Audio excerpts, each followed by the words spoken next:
ॐ भूर्भुवस्वः तत्सवितुर्वरेण्यं भर्गो देवस्य धीमहि धियो यो नः प्रचोदयात्। उस प्राण स्वरूप, दुखनाशक, सुख स्वरूप, श्रेष्ठ, तेजस्वी, पापनाशक, देव स्वरूप परमात्मा को हम अपनी अंतरात्मा में धारण करें। वह परमात्मा हमारी बुद्धि को सतमार्ग की ओर प्रेरित करे। भाइयों बहनों, जय श्री राम, जय गुरुदेव, जय माँ आदिशक्ति। आप सभी भाइयों बहनों की साधना से संबंधित जिज्ञासाओं का समाधान करते हुए मैं आज प्रथम जिज्ञासा सम्मिलित कर रहा हूँ। बहिन यानी जी ने अपनी जिज्ञासा प्रकट करते हुए लिखा है, गुरुजी, कुंडलिनी जागरण और भेदन में क्या अंतर है, प्लीज़ बताएं।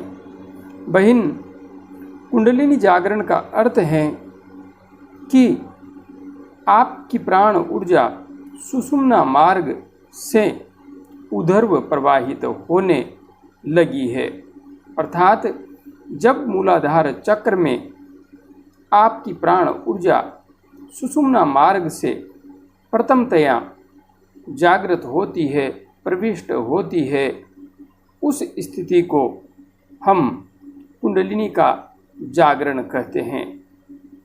और जहाँ पर बात है भेदन की, तो भेदन शब्द चक्रों के लिए प्रयुक्त होता है। जब हमारी प्राण ऊर्जा किसी चक्र विशेष पर पहुँच जाती है, जहाँ से वह सुषुम्ना मार्ग में प्रविष्ट होती है, वहाँ से जब वह ऊर्ध्व उठती हुई किसी चक्र विशेष पर पहुँच करके उस चक्र पर विशेष दबाव डाल करके ऊर्ध्व उठने का प्रयास करती है, दबाव लगाती है, वह जो उस चक्र विशेष पर प्रक्रिया होती है उसे भेदन की प्रक्रिया कहते हैं। इसलिए कुंडलिनी जागरण अर्थात ऊर्जा का सुषुम्ना मार्ग पर आगे बढ़ने के लिए परिस्थिति निर्मित होना, और चक्र भेदन अर्थात किसी चक्र विशेष पर जो ऊर्जा के प्रवाह के मार्ग में बाधा थी, उसे ऊर्जा के दबाव से दूर कर लेना। बस दोनों का यही अर्थ है। आगे श्रीमान राजीव सिंह जी ने अपनी जिज्ञासा तो नहीं है, अपने विचार व्यक्त करते हुए लिखा है, गुरुदेव जय गुरुदेव। राजीव जी जय गुरुदेव। आप साक्षात इस पृथ्वी पर भगवान के स्वरूप हैं, जो भटके हुए प्राणियों को सही मार्ग दिखा रहे हैं। आपकी मधुर वाणी सुन के मन बहुत प्रसन्न होता है। माँ सरस्वती आपके कंठ में वास करती है। आगे भी थोड़ा बहुत राजीव जी ने लिखा है। राजीव जी, यहाँ पर जो आपने लिखा है सम्मिलित तो नहीं करना चाहता था, किंतु फिर भी मैंने सम्मिलित किया है।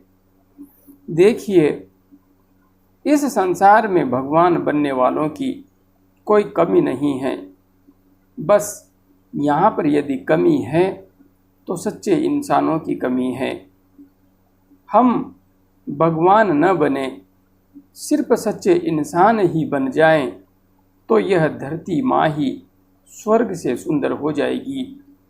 यहाँ पर अधिकांशतया हर कार्य को पहले पूर्णतया स्वार्थ की तराजू पर तोल करके किया जाता है, जबकि जगत जननी माँ का सिद्धांत यह है, आप इसके मार्ग पर आगे बढ़िए, इस समाज की सेवा के लिए 2 कदम आगे बढ़ाइए, आपको उसका परिणाम बहुत ही बेहतर निश्चित रूप से मिलेगा। क्योंकि जैसे आपके कर्म होते हैं, प्रतिक्रिया भी वापस वैसी ही होती है। इसलिए आप यदि अपने व्यक्तिगत हितों को छोड़ करके इस संसार के हित में कोई भी कार्य करने लगते हैं, तो यह जगत जननी माँ वापस आपको कई गुना लौटाने लगती है। अब जहाँ तक बात है भगवान होने की, तो मैं कोई भगवान नहीं हूँ और कोई विशेष व्यक्ति भी नहीं हूँ। मैं एक साधारण सा व्यक्ति हूँ। और यह जो बात आज आप कह रहे हैं, 2 वर्ष पूर्व जब मैं YouTube पर नहीं था, तब मैंने कुंडलिनी जागरण व्हाट्सएप ग्रुप है मेरा, उसमें पहले ही कह दिया था कि एक समय ऐसा आएगा जब लोग कहने लगेंगे कि यह कोई अवतार हैं, भगवान का अवतार है। किंतु आप सब एक बात स्पष्ट रूप से समझ लीजिए, मैं कोई अवतार नहीं हूँ, मैं इंसान हूँ और आप सबको भी कोई अवतार नहीं बना रहा हूँ, सच्चा इंसान ही बनाने का प्रयास कर रहा हूँ। हाँ, यह अवश्य है, सच्चा इंसान बनने का प्रयास कीजिए, यह संसार आपको भगवान अपने आप बना देगा। यह संसार आपको अवतार के रूप में निश्चित रूप से विभूषित करने लगेगा, क्योंकि जहाँ पर आत्म चेतना में सत्य प्रतिष्ठित होता है, जहाँ पर आत्म चेतना में प्राणी मात्र का हित संधान ही प्रमुख ध्येय होता है, वहाँ पर यह भी निश्चित है कि उस परम पिता परमात्मा का ही वास होता है। उसी के द्वारा यह सब किया जाता है, क्योंकि सत्य के मार्ग पर आगे बढ़ने की प्रेरणा भी वह जगत जननी माँ, वह परम पिता परमात्मा संयुक्त रूप से ही प्रदान करते हैं और करने एवं करवाने वाले भी वे ही होते हैं। हम तो सिर्फ निमित्त मात्र बनते हैं। इसलिए मैं एक साधारण सा आप सबके समान ही इंसान हूँ, जो कुछ भी थोड़ा बहुत ज्ञान माँ ने मुझे योग्य समझ करके दिया है, उसी के द्वारा आप सबका थोड़ा बहुत मार्गदर्शन कर रहा हूँ। इसमें मेरे पास विशिष्ट कुछ भी नहीं है। हाँ, बस आप सबसे भी एक निवेदन है कि इस संसार के कल्याण के लिए जितना कुछ आप कर सकते हैं उतना करने का प्रयास निरंतर करते रहिए। वास्तविक अर्थ में तभी हम मानवता को वास्तविक आयाम तक पहुंचाने में समर्थ होंगे, वरना आए दिन हम देख ही रहे हैं कि धर्म के नाम पर अधर्म का साम्राज्य संपूर्ण विश्व में फैलाए जाने का प्रयास किया जा रहा है। इसलिए आप सबको दृढ़ता से आगे बढ़ने की आवश्यकता है। मैं आप सबको ऐसे योद्धाओं के रूप में तैयार करना चाहता हूं, जिनके हाथ में कोई हथियार नहीं होगा, किंतु फिर भी आप सब हथियार बंद योद्धाओं से कई गुना अधिक शक्तिशाली होंगे। और हाँ, यह भी निश्चित मान लीजिए, मैं कोई राजा नहीं हूँ, किंतु वास्तविक रूप में मेरा संकल्प है और गुरुदेव की आज्ञा ही समझ लीजिए, इस संसार में बैठे बैठे राज करना है। इसलिए आगे बढ़ते रहिए। इस संसार को पूर्ण रूपेण परिवर्तित करने की जिम्मेदारी हम सब की है। आगे बहन शशि तिवारी जी ने अपनी जिज्ञासा प्रकट करते हुए लिखा है, गुरुजी सादर चरण स्पर्श। बहन खुश रहिए, माँ की कृपा आपको हमेशा प्राप्त होती रहे। आपने कई वीडियो में यह बताया है कि रुद्राक्ष की माला पर गायत्री मंत्र का जप नहीं करना चाहिए, जबकि आज्ञा चक्र पर अर्धनारीश्वर का स्थान होता है, गुरु चक्रा पर शिव का और सहस्रार चक्र पर सदा शिव का। सदा शिव का ही रूप शिव है और शिव और शक्ति का रूप ही अर्धनारीश्वर है, यानी कि शिव ही है तीनों रूप में। और शिव की पूजा में तुलसी का कभी भी प्रयोग नहीं होता। ऐसे में शिव का प्राप्त करने में तुलसी की माला का प्रयोग कैसे हो सकता है? कृपया मेरी जिज्ञासा शांत करें। बहन, आपने जो जिज्ञासा प्रकट की है अत्यंत गहरी है, गूढ़ रहस्यात्मक है। देखिए, यहाँ पर समझने की बात यही है, जो संशय आपने प्रकट किया है, जो जिज्ञासा आपने प्रकट की है, वही संशय मेरे मन में भी था। हाँ, आप यह प्रश्न मेरे से पूछ रही है, किंतु मैं किसी से पूछने की स्थिति में नहीं था कि आखिरकार यह प्रश्न किस से पूछूं। किंतु जब मैं साधना मार्ग पर आगे बढ़ा, शास्त्रों का स्वाध्याय करते हुए, तो निश्चित रूप से समझ में आ गया कि जब हम अलग अलग मंत्र का जप करते हैं और उसी अनुरूप पदार्थ का प्रयोग भी करते हैं, तो हमारे अंतस्थ में अलग अलग प्रकार की ही शक्तियाँ क्रियाशील होती है। जब हम गायत्री महामंत्र का जप करते हैं तो वहाँ पर नियम लागू होता है कि रुद्राक्ष की माला से गायत्री महामंत्र का जप नहीं करना है। यह वैदिक विधान है।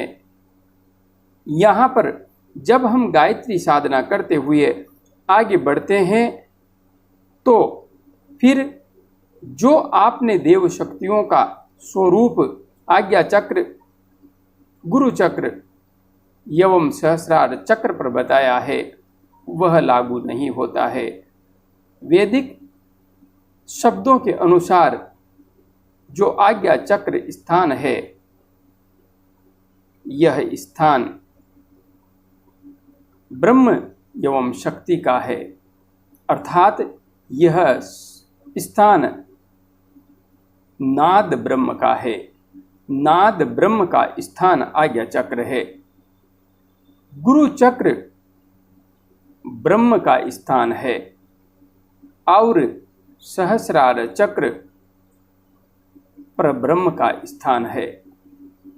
यहाँ पर शिव, शक्ति, अर्धनारीश्वर आदि सदाशिव, इन शब्दों का प्रयोग वैदिक शब्दावली में नहीं किया गया है।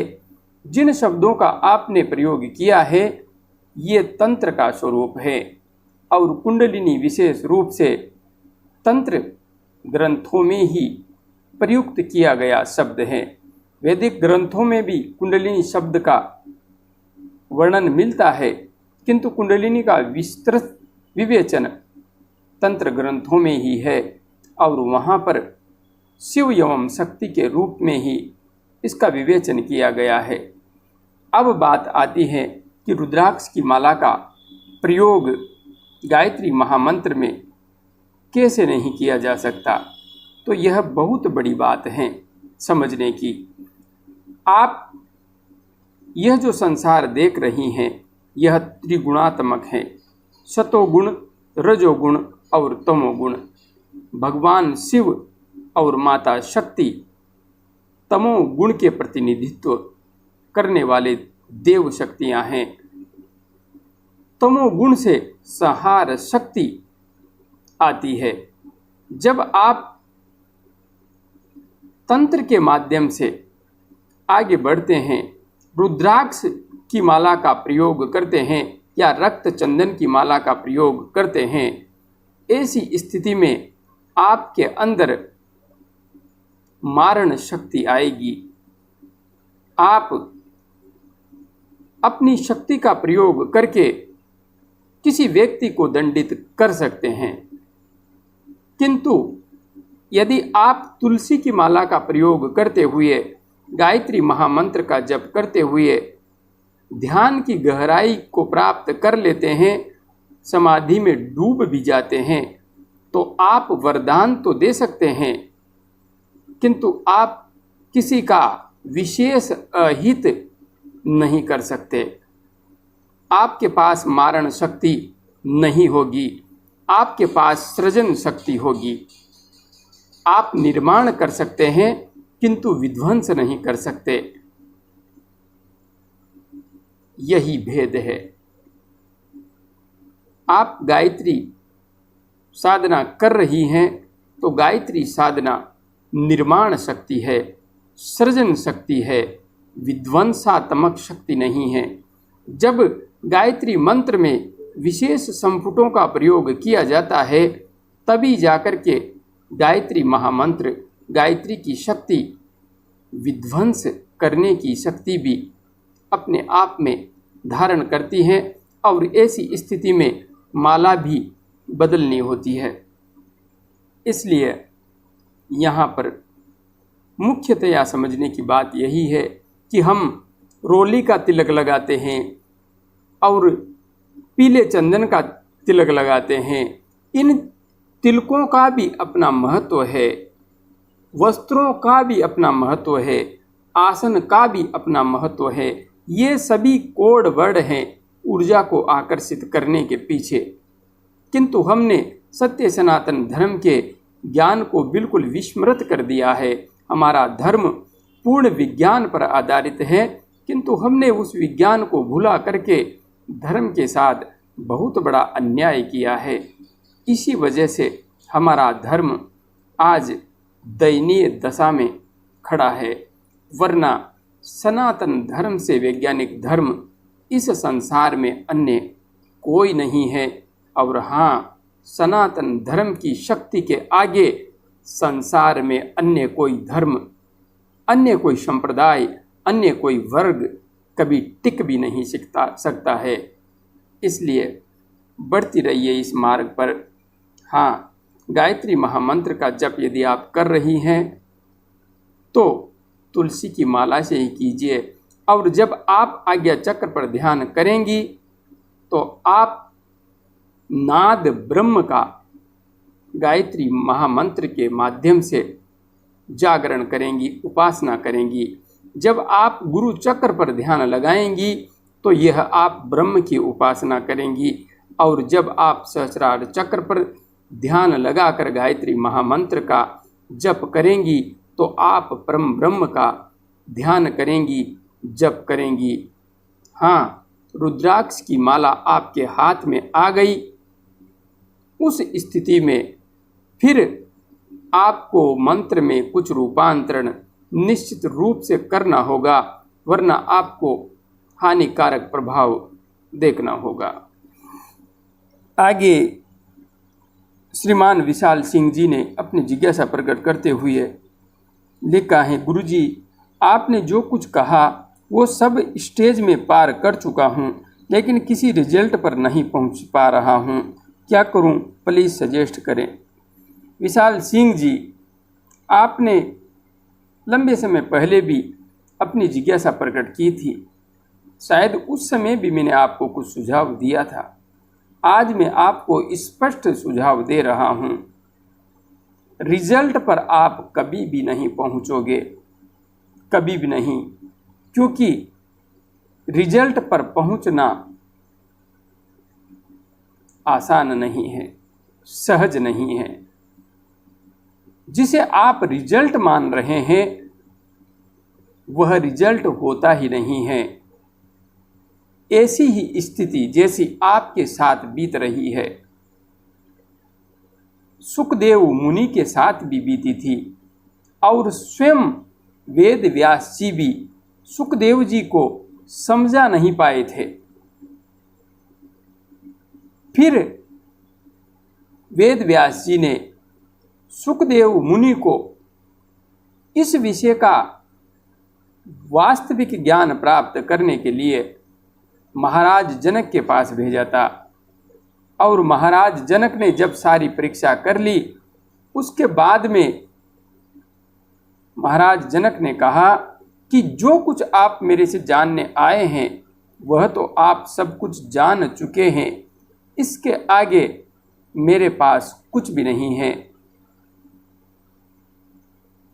तो महर्षि सुखदेव जी ने कहा था कि मैं किस प्रकार से इस ब्रह्म ज्ञान को समझूं कि यही ब्रह्म ज्ञान है।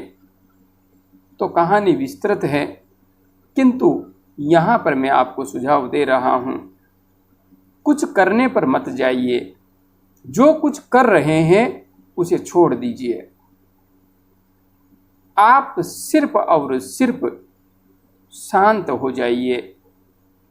कुछ करने पर नहीं, क्रियाओं के होने पर नहीं, क्रियाओं के नहीं होने पर आपको टिकना है। सब कुछ आपके अंतस्थ में हो गया, किंतु सब कुछ होना लक्ष्य नहीं है। सब कुछ हो करके सब कुछ समाप्त हो जाना, यही वास्तविक लक्ष्य है। आप सहस्रार चक्र में ध्यान करते हुए यदि अपने आप को खो देते हैं, अपने आप के शरीर का आभास भी खो देते हैं, आप 4 घंटे 5 घंटे 6 घंटे बैठे रहते हैं, किंतु आपके शरीर में कोई दर्द नहीं उठता, आपको कोई समस्या नहीं आती है, तो ऐसी स्थिति में आपका संपूर्ण शरीर एक दिव्य प्रकाश के आलोक से भर जाता है। यदि आप इस स्थिति तक पहुंच चुके हैं तो आगे आपको स्वयं मार्ग मिलेगा, मुझे बताने की आवश्यकता नहीं पड़ेगी। आप सोचेंगे तो निश्चित रूप से आपके अंतस्थ से ही जवाब आएगा। बस यहाँ तक पहुँच जाइए, अपने आप को खो दीजिए, डूब जाइए, अपने अंदर वह प्रकाश जागृत कीजिए जिसमें आप स्वयं विलीन हो जाएं, आप स्वयं खो जाएं, अपने स्वरूप का बोध भी विलीन हो जाए। यहाँ तक पहुँच जाइए, उसके बाद सब कुछ स्वतः होगा, सब कुछ। जय गुरुदेव, जय मां आदिशक्ति।